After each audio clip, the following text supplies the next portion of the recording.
So, eto na nga. Sino dyan naghahanap ng mautangan? Siguro madami, ano?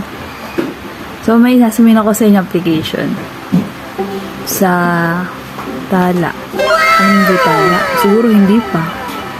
O kaya i-click mo na yung link ko para makautang ka na. So, umpisa mautang mo dito 1 easy, ano lang to. Easy approve lang. Ayan sa screen ko yung logo ng Tala. Yan yung hahanapin nyo. So, ipipill up mo lang dyan yung name, address, tapos valid ID, yung kung may UMID ka, yun sa SS, national ID, ayun, pwede na yun. Tapos, wait mo lang yung minuto, mga 1 minute lang, kung na-approve ka. Happy pag na-approve ka, diba? 1,000 yun.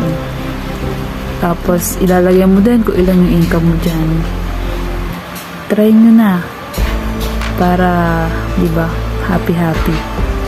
Nakautang na ako dyan dati. So, kada utang mo, syempre, tumataas yung mauutang mo. Tapos, mababala yung interest nila. Makikita mo naman sa apps eh.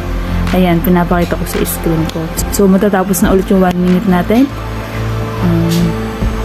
Basta i-follow nyo ako. Yes Diary. So, bye.